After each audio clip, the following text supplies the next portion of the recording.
side, I want to make clear that this is 1/4 of, I split the head into 4 parts. I'll draw that for you, that this is just the middle, most critical part. You have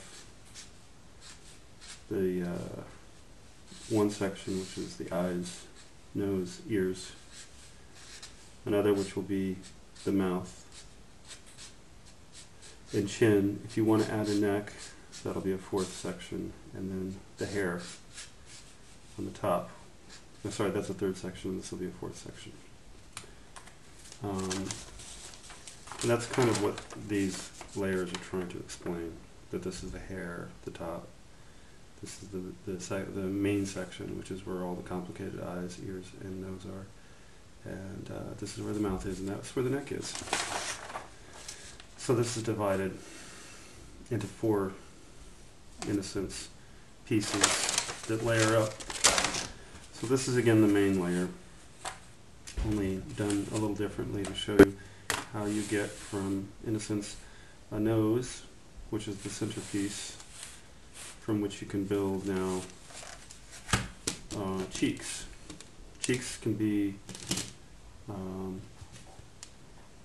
simpler constructions of twisted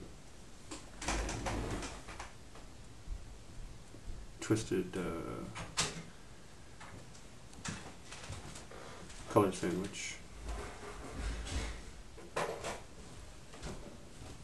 And it would go on either side of the nose. This again is an example of the nose pointed out that way. This is the bridge of the nose in the middle. This is the nose pointed out this way. Here on this smaller example, you have the ears. This is the back of the head.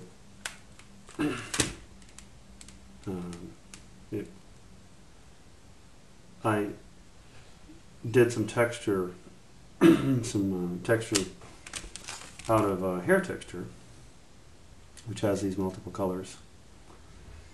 And that hair texture got twisted into chunks that are, in a sense, an easy way to create the sense of hair on the back. And that's been blocked in there. These are the 2 ears on either side. These are, in a sense, the sideburns. And back to the main event, which is the nose and the cheeks. If I twist, this is 2 levels of a color sandwich into the twisted into the cheek. I'm going to need to make sure that the cheek disappears at the right time. This is again the profile of the nose, so let's hope that it's about the right spot for it to disappear. This is the other side. I'm going to take a bit of a single color sandwich, and create a, this is the upper cheek, or the sort of lower, it's kind of the lower lid, but really it's the upper cheek.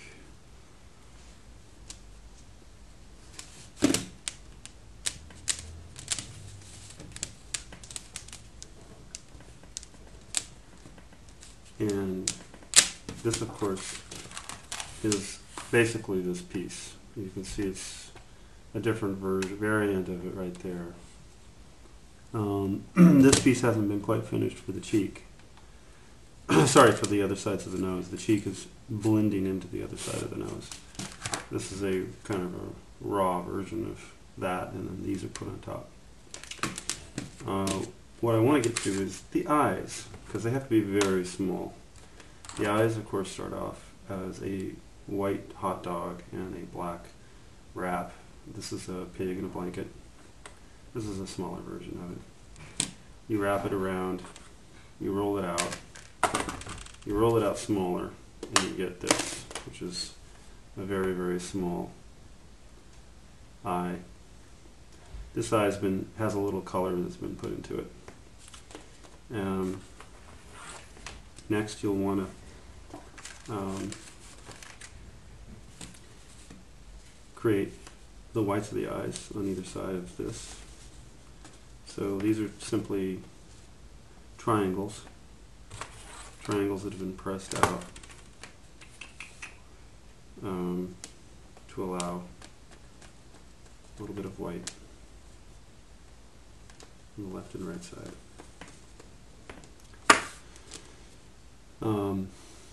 This might be a little large, but it actually might be about right. In this case, I'm going to add a little bit of eyelash to this eye before I finish laying it in. The eyelash will be simply a sheet of black, a sheet of yellow. This sheet will be compressed down by putting it through a pasta grinder or a roller, or pressed down by hand till you get it very skinny. So you have a very skinny black and yellow. Cut them and cut them again and again. You offset them, and eventually you get this diagonal pattern. This allows me to square it off like this and begin to use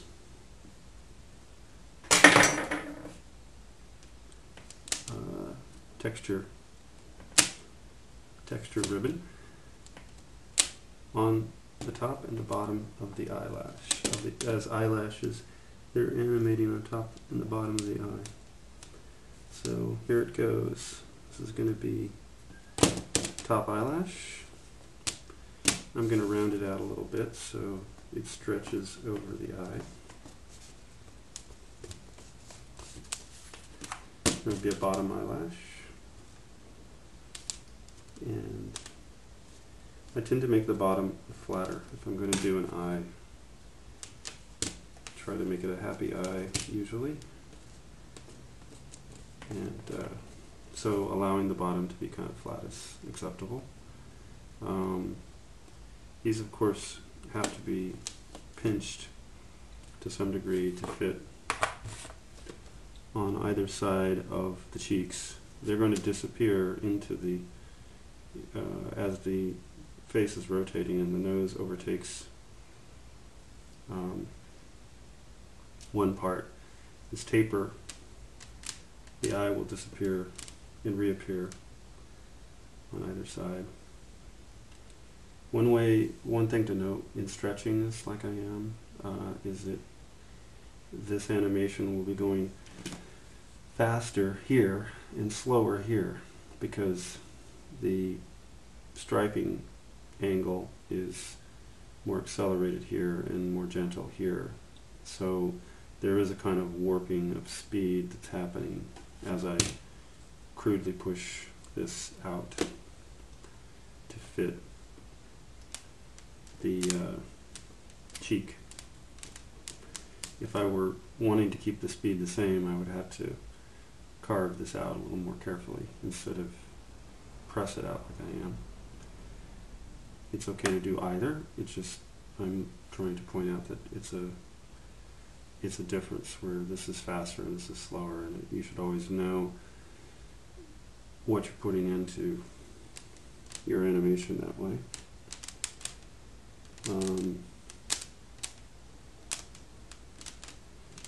Okay, so if I were to cut this directly in the middle, I'm going to have a straight up nose, two eyes, and let's get to the ears. The ears are basically the same sandwich texture colors, but a bit of black and brown has been added to it to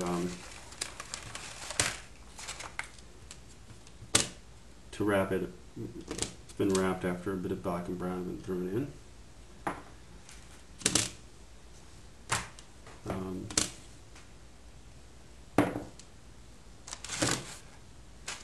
is where the black and brown lives. I'll take just a slice of it from the sandwich so you can understand that it's not that, there's nothing really special about what's going on here other than it's been rolled up and then extruded out once it's rolled. I'm pressing it to flatten it, and then really straightforward. It becomes an ear, and you can extrude it out the other direction now. This ear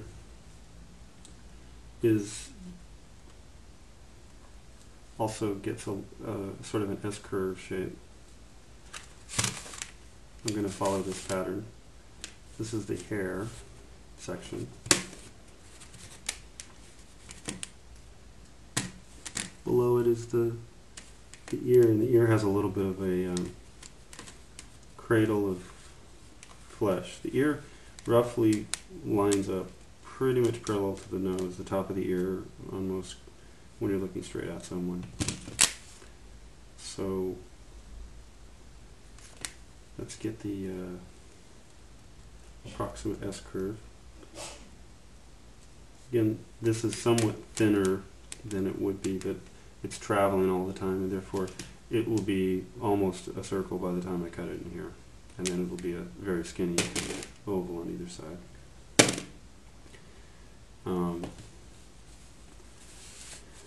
I want to usually add, if it was this being a man, I would add a sideburn to it. And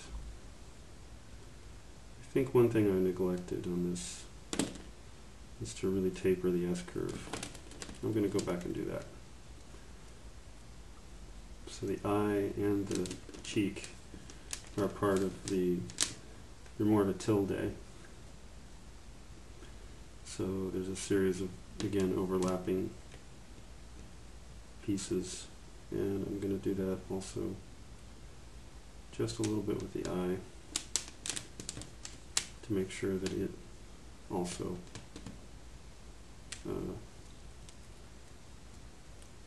appears and disappears with a little more elegance than my first impression. It's going to tilde this way. And a tilde, of course, is just that it's a shape that goes, it's an accent shape in Spanish, but that's roughly what I mean by that, for lack of a better geometric term.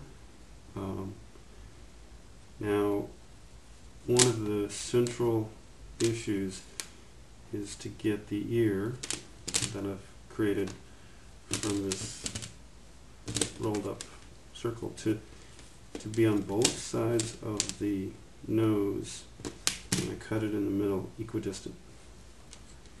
This is the key, one of the key geometric foundations. There's also one last thing, which is, of course, there's, as a man, this would have a sideburn like this, then the ear, and even on this side you'd want to put some kind of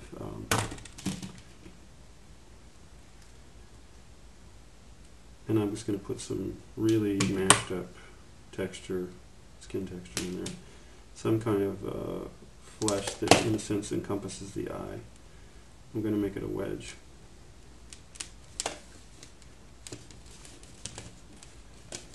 Okay, this wedge sits down into the gap, seals between the eye and the sideburn, and that allows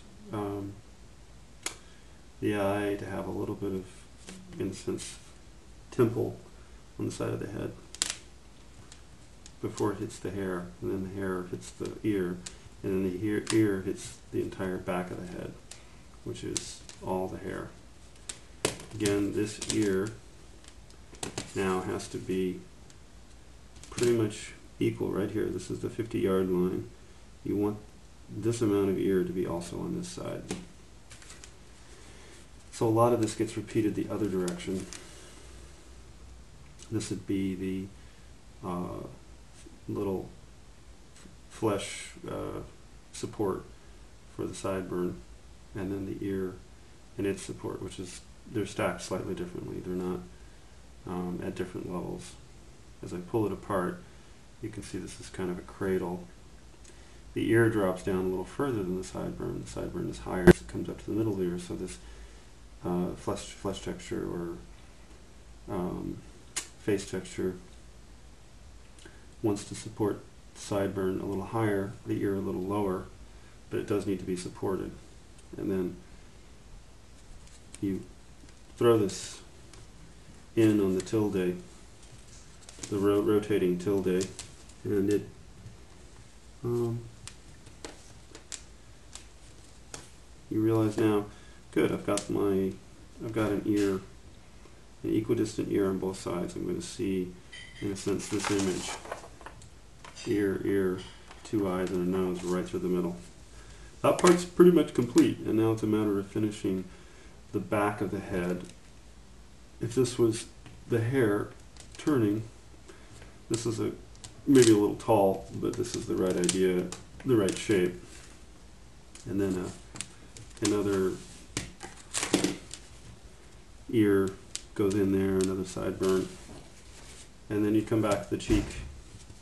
One thing I neglected to finish on this was getting a little more texture to the eye.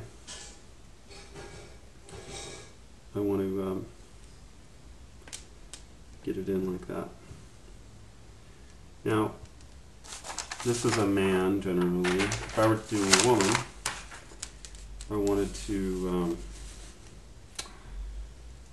I'm going to do some Goldilocks, not sideburns, but curls that come down on either side of the head.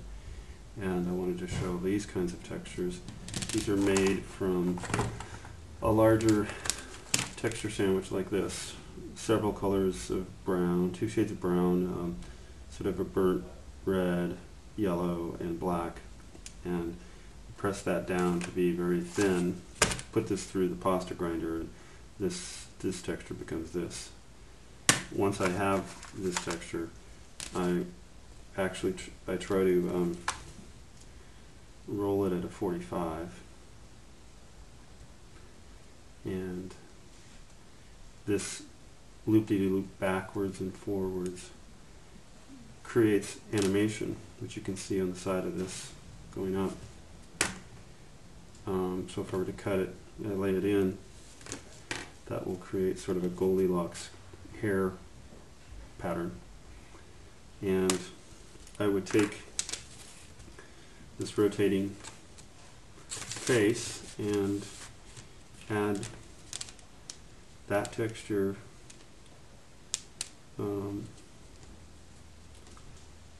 look at that. I think I've got this backwards here. I put the ear right next to the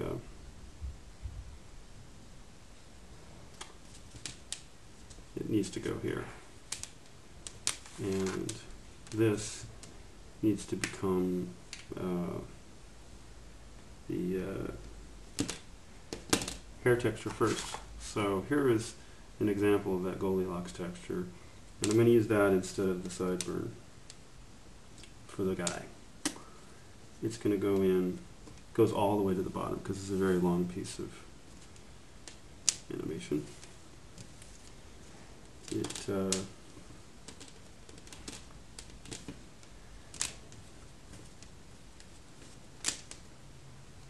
Also, this is the sort of thing where if you square it off, you can use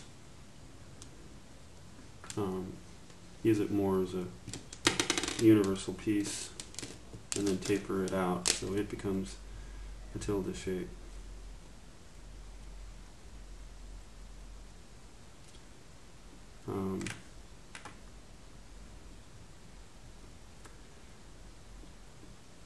This can be almost in place of an ear, and what the ear does now is still very vital and important, but it sort of changes the nature of it somewhat because it's hiding amongst a bunch of hair. Again, I line the ear up even without anything below it, right at the same level as the eye and the nose. And I'm probably going to want to use a little bit of, rather than a piece, I could use either a piece of flesh down here to support it, or flesh texture, or I could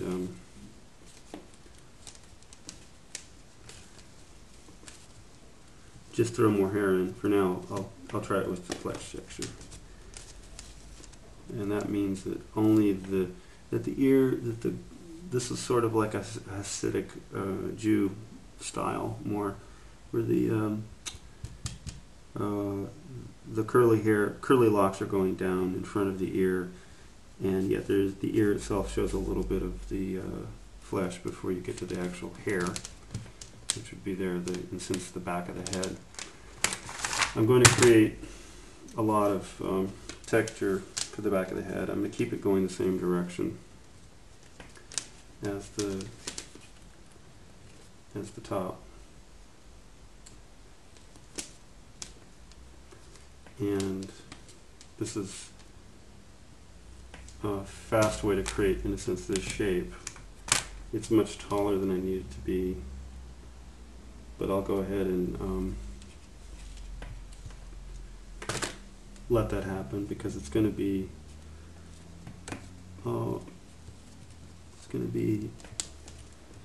ultimately a woman and a forehead up there. So I need, this is in a sense I'm moving now into the top section, the fourth part from the neck, the mouth, the eyes and nose, and now this is where the forehead and the head go. I want to keep these going at the same angle if I can. So I'll do that. And I want to make sure that I have enough, but not too much of it. I have to get, by the time I'm done, I want the ears to be the same on both sides, if that makes any sense. I want to be able to look at this from the top view, cut through the center section and make sure there's an ear on this side and an ear on that side, because it needs to be equidistant as well, just like it is for the nose up here and the two eyes. You want it also to be on the back side of the head, that the ears are showing, they're sticking out in a sense from the head a little bit. I'll go with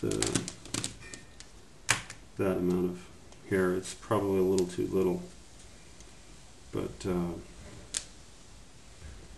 for the back of the head, it's just a little too little. Let me try to get a compromise amount. I'm going to just press this in a little bit, lengthen it out. I don't want to have, the back of the head should be almost really about the same as the front of the face. So I'm looking at judging these distances to try to get them to be somewhat similar. Okay. And could probably reverse these back, by the way, because they're universal, and that way they can stick in.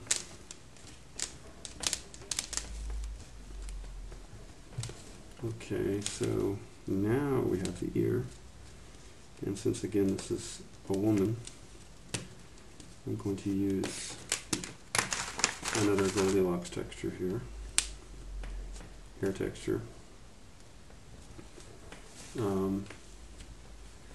This will start to involve how the forehead works, where it comes into play. Because what I haven't done is filled in above the ear or decided how tall I want the head to be. I'm going to say I want the head to be about that tall. You can tell that what I'm carving here is the barrel of the head looking straight down this direction.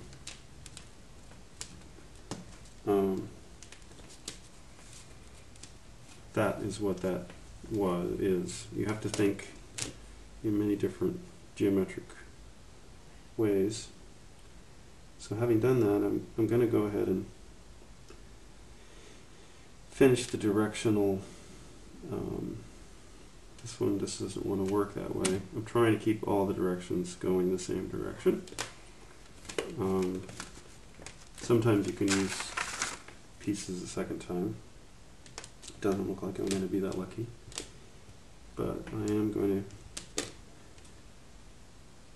to use some additional material to finish out the hair. It's going to go, I'll go ahead and just put it in here this way. And now I have, in a sense, a forehead. I'm beginning to get the forehead figured out. I've buried the ear, remember that, on both sides, but you can see it finishes here and finishes here. So exactly in the center of the head on the back side. This is the center front, this is the center back, and this is 180 degrees of turn, and it will turn one more time 180 degrees. Again, you can see the ear is still buried in here. Here's the hair. This is probably, unfortunately, too thick because ears just don't separate that much, so it's a little bit of a mess with the texture, but here I go. I would want these to be ideally thinning as they came around, which I haven't done the best job of. Again, they're all supposed to be tilde. And you are back to the eyes on this side of the face, finishing the eyes and cheek. I'm going to assume that you pretty much have caught on to all that and go back to now this part of the head. I want to finish the hair, trying to get the flow to go that direction. That's good.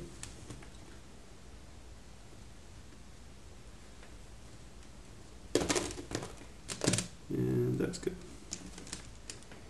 And then I have to decide, okay, how much do I want in the way of bangs? So filling in the forehead, here we go.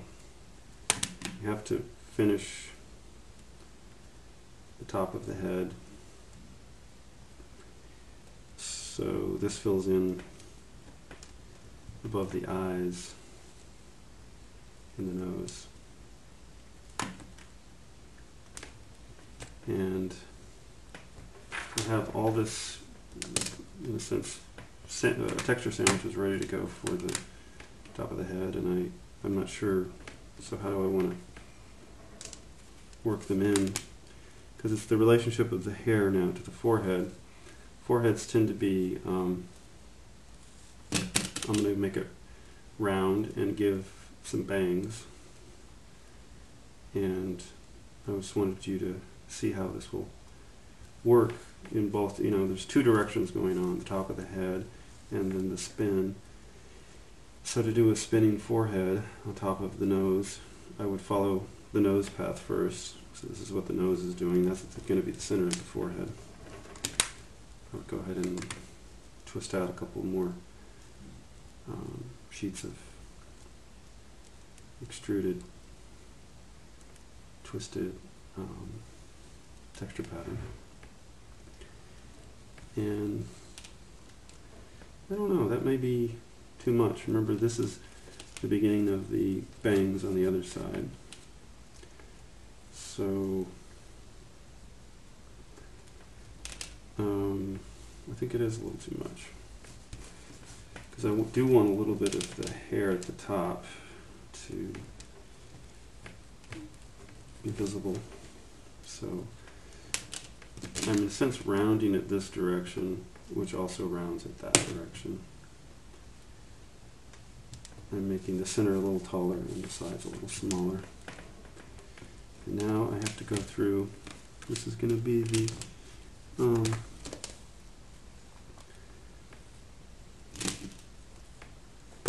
the edge of the face. I'm going to go ahead and add a little flesh texture here just for construction reasons, because I think that it's a little thin on the cheek going down the other way right there. So this will become the bangs one more time. And sorry, not the bangs. This is the Goldilocks.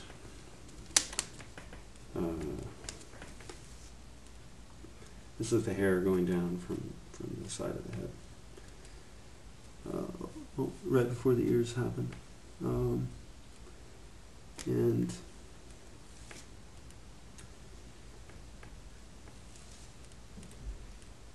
it needs to be a little taller here, like that. This will now start to repeat. We're repeating from here to here. These are the same items. So the key is how to finish this central head. This allows me to use this texture going the proper direction, all the same way.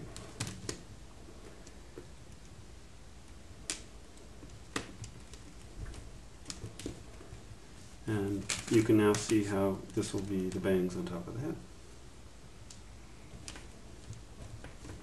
So I've already constructed a forehead in there. It's buried inside. And I'm allowing more texture now, using more of the same pattern and the same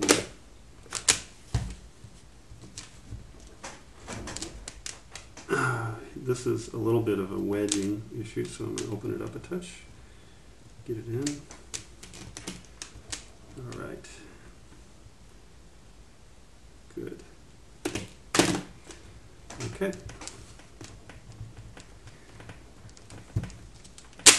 This might be a little bit low down here and a little bit high. Maybe you should have in retrospect, bumped that a little bit, but c'est la vie. So now let's think about the bottom side. So we've established the top, and I wanted to talk a little bit about making a mouth. Mouth can be fairly simple. I'm going to finish a little bit of the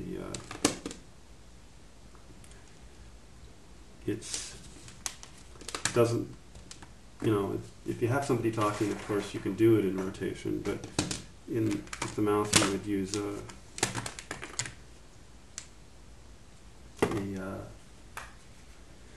couple of very extruded, this is black, white, and sort of a mint green. Extrude those out, and this is a tongue. The tongue was made by it's a very small mouth, just by rolling a little bit of black around some red.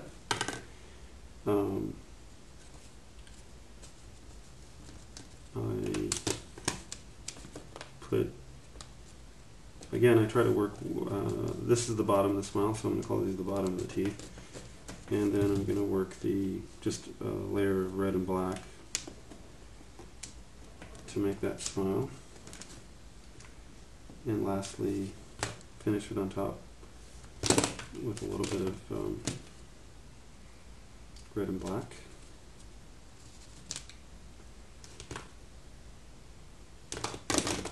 And you can see you've got the beginning of a smile already.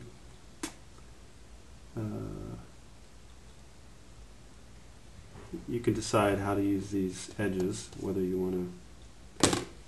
I'm going to go ahead and make them very cheerful, so I will keep the pinched corners of this shape all the way along. So this mouth roughly has to lay in right there. This is because this is ultimately the bottom side of the nose. It's ultimately this shape. This is the top of the nose. That sort of propeller goes in this direction. This will be the mouth. I could keep it this tight. I could also make a little bit of a, see it slamming right up into the nose. That's sort of a little bit tight. So I'm going to go ahead and put just a tiny bit of spacer there, flash if you will. Before I do that, I think I'm going to make the ultimate shape of the mouth.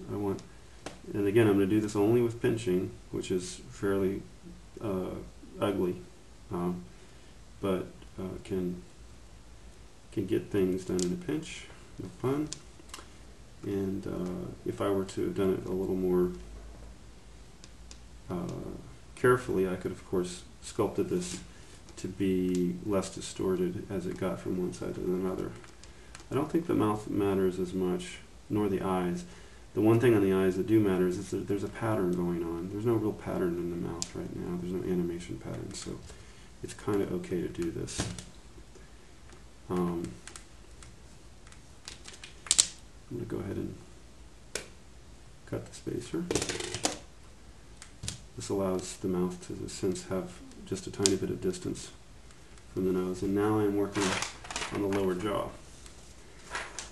And in a way, the lower jaw is pretty straightforward. This is a kind of a version of it. This would be the mouth doing its tilde pattern. In this case, though, I wanted to talk a little bit about how you get longer hair in here. I think you have to continue the pattern of the Goldilocks down a little bit. It has to not just come to a dead stop right at the bottom of the cheeks, although it could, and it would be the simplest answer. If it does, and maybe that's what we should do, let's do that. And we want to make this go a little deeper. I'm going to flatten that. You want to sculpt these things so they kind of fit together like that there. I really am trying to, as quickly as I can, get to finishing this piece for you, so you can see how the face, how the hair at the back of the face has to drop a little deeper into this second section before you get to the neck.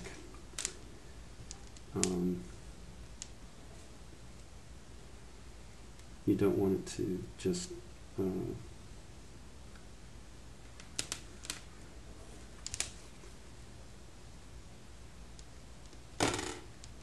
disappear.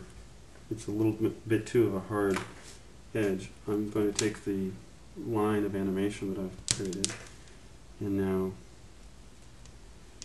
extend it a certain direction, this way.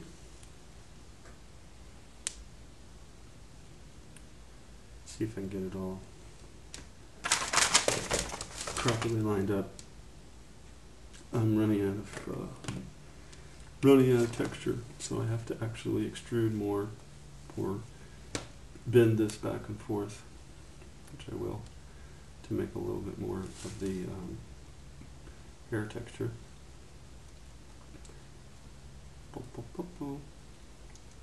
This is sort of a fast and dirty, quickly done. Then this would lay in like that. I'm going to call the length of the hair about here. So it shouldn't go any further down than that, which is about to the bottom of the jaw. When this is covered, that'll be the bottom of the jaw.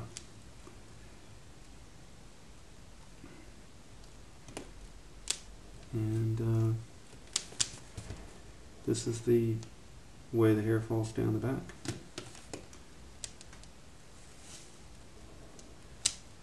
It also wants to continue the tilde shape. Now, one thing about the jaw is that it has to also, the human, if you look at this way, the human head is sort of an oval. So I want to make sure when I cover the jaw that it also starts to respect this shape. The hair, not so much, oddly enough. I would keep the hair almost straight, because it isn't an oval. This is where the bangs will show through as you're moving through this. Here's what I mean.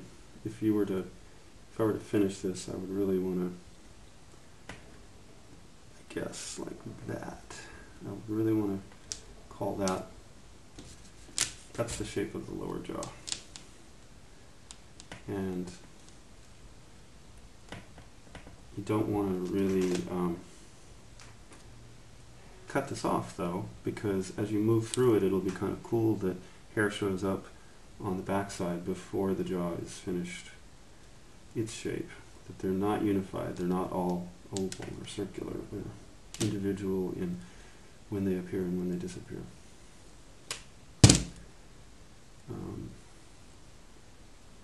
You'll be able to see this a little more clearly once I can get this covered, what I'm talking about.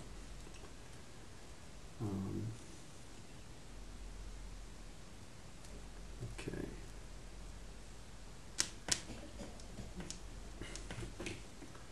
So, I'm looking. So this guy, this is going to be the shape of the jaw. It's again tunneling this direction. So this would be the entire swiveling of the head, if you will, on top of the... And I would even continue it over the hair, because in a sense that's the back of the neck. That's a bit of the neck as you're moving through it.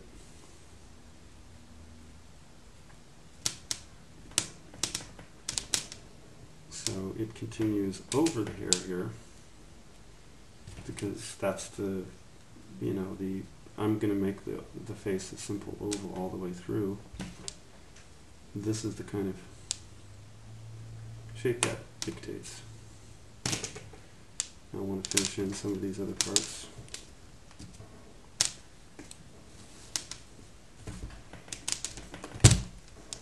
And then I'm going to go in and finish this hair a little more properly. Continue. If you look at the shape of the face, that's the profile of the barrel of the face, looking down through.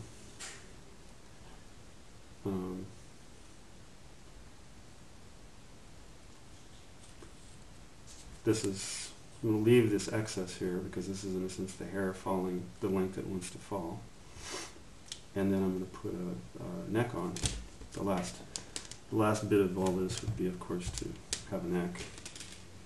I'm going to make this very fast and straightforward, just to visualize it, even though it isn't really the texture I would use, I think, but you'll understand that that's roughly how the neck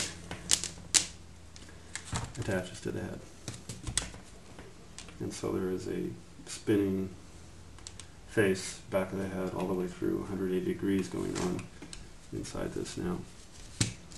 And you can see this is, in a sense, roughly the back of the head. That would be the back of the, that's the neck, the back of the jaw, if you, or you know, the back of the nape of the neck is a good way of saying it. This will be the hair.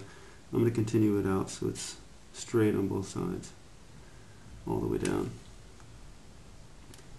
And then put a little bit of, continue the flesh up here, and then have these bangs go down, these sideburns go down on the other side. And this in the middle, exactly right here, is the nose and the face. It's buried in there, but I can tell because the ears are overlapping. I can still see the overlapping of this ear, and I know the overlapping of the other ears in here. That allows it to feel symmetrical. And the same thing here. This will be the overlapping of these two ears. This is exactly the back of the head, looking exactly back of it, and this is exactly the front. And then that cycle continues. This will be the front again. No, this will be the back again, and this will be the front about right here, because you have the bangs, and the face would be, in a sense, the nose, and all the other parts are right here, if they were to be extended out. That is not just a rotating head, it's a female rotating head with all of the hair texture at an angle. And even if I were to do this neck, I would probably put it also at an angle and allow it to have some animation in it, so it doesn't feel static, like that.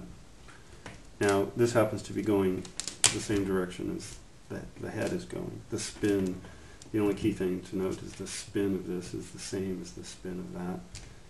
And you don't want to flip it over, because then it's spinning the opposite direction. Or maybe you do, but at least be conscious of why you would want the neck to spin the opposite direction of the head.